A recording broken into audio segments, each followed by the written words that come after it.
നമസ്കാരം. National broadcasting news Gulf റൗണ്ടപ്പിലേക്ക് സ്വാഗതം. ഒമാനിലെ മദയിൽ നേരിയ ഭൂചലനം. റിക്ടർ സ്കെയിലിൽ 2.2 തീവ്രത. ഒമാന്റെ ഭാഗമായ മദയിൽ റിക്ടർ സ്കെയിലിൽ 2.2 തീവ്രത രേഖപ്പെടുത്തിയ നേരിയ ഭൂചലനം അനുഭവപ്പെട്ടു. ഇന്ന് പുലർച്ചെ 5:13 ഭൂചലനം ഉണ്ടായത്. 5 കിലോമീറ്റർ ആഴത്തിലാണ് ഇതിന്റെ പ്രഭവ കേന്ദ്രം. ഈ ഭൂചലനം കാരണം ആളപായമോ നാശനഷ്ടങ്ങളോ ഉണ്ടായിട്ടില്ലെന്നാണ് നാഷണൽ സെന്റർ ഓഫ് മെറ്റീരിയോളജി അറിയിച്ചു. UAE-യിൽ ഭൂചലനം അനുഭവപ്പെട്ടിട്ടില്ലെന്നും അധികൃതർ വ്യക്തമാക്കി. UAE-യിൽ കനത്ത മഴയെ തുടർന്ന് അബുദാബിയിലും ദുബായിലും റോഡുകൾ വെള്ളത്തിനടിയിലായി. അബുദാബിയിലെ അൽ ഐൻ മേഖലയിലെ വാഹനയാത്രക്കാർക്ക് വേഗം കുറച്ച് ശ്രദ്ധയോടെ വാഹനം ഓടിക്കണമെന്ന് പോലീസ് മുന്നറിയിപ്പ് നൽകി. മഴ സമയങ്ങളിൽ അപകട സാധ്യതയുള്ള താഴ്വരയിലേക്ക് യാത്ര ചെയ്യരുതെന്നും Dubai road and transport authority ഡ്രൈവർമാർക്ക് സുരക്ഷാ നിർദ്ദേശങ്ങൾ നൽകിയിട്ടുണ്ട്.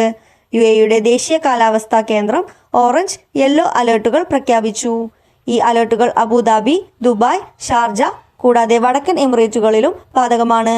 കാലാവസ്ഥാ അധികൃതരുടെ നിർദ്ദേശങ്ങൾ പാലിക്കണമെന്ന് പൊതുജനങ്ങൾക്ക് അധികൃതർ നിർദ്ദേശം നൽകി. മസ്കറ്റിൽ നിന്ന് കോഴിക്കോട്ടേക്ക് 29 റിയാൽ നിരക്കിൽ വിമാന ടിക്കറ്റ് ലഭിക്കുമ്പോൾ തിരിച്ചുള്ള യാത്രയ്ക്ക് 141 റിയാൽ നൽകേണ്ടി വരുന്നു. അവധിക്കാലം കഴിഞ്ഞ് നാട്ടിൽ നിന്ന് ഒമാനിലേക്ക് മടങ്ങിയെത്തുന്ന പ്രവാസികൾ ഉയർന്ന ടിക്കറ്റ് നിരക്കിൽ ബുദ്ധിമുട്ടുകയാണ്. ഓഗസ്റ്റ് 2ാം വാരത്തോടെ കേരള സെക്ടറുകളിൽ നിന്ന് ഒമാനിലേക്കുള്ള ടിക്കറ്റ് നിരക്ക് കുത്തനെ ഉയരുകയായിരുന്നു. 40 റിയാലിന് ലഭിച്ചിരുന്ന ടിക്കറ്റാണ് ഇപ്പോൾ 141 റിയാൽ മുതൽ 190 റിയാൽ വരെ നൽകി സ്വന്തമാക്കേണ്ടി വരുന്നത്. മറ്റ് GCC രാജ്യങ്ങളിലേക്കുള്ള വിമാന ടിക്കറ്റ് നിരക്ക് വർദ്ധിച്ചതിനാൽ പല യാത്രികരും ഒമാൻ വഴിയുള്ള യാത്ര തിരഞ്ഞെടുക്കുന്നതാണ് മസ്കറ്റ്, സലാല സെക്ടറുകളിലെ നിരക്ക് വർധനവിന് കാരണമായി ട്രാവൽ മേഖലയിലുള്ളവർ പറയുന്നത്. അതേസമയം ഓഗസ്റ്റ് അവസാനത്തോടെയും സെപ്റ്റംബർ ആദ്യത്തോടെയും നിരക്കുകൾ കുറയുമെന്നും പ്രതീക്ഷിക്കുന്നു.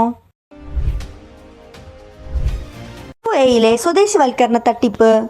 കർശന നടപടിയുമായി മാനവശേഷി സ്വദേശിവൽക്കരണ മന്ത്രാലയം. UAE-യിലെ മാനവശേഷി സ്വദേശിവൽക്കരണ മന്ത്രാലയം സ്വകാര്യ മേഖലയിലെ നിർബന്ധിത സ്വദേശിവൽക്കരണത്തിൽ കൃത്രിമം കാണിച്ച 405 കമ്പനികൾക്കെതിരെ നിയമ നടപടികൾ സ്വീകരിച്ചു.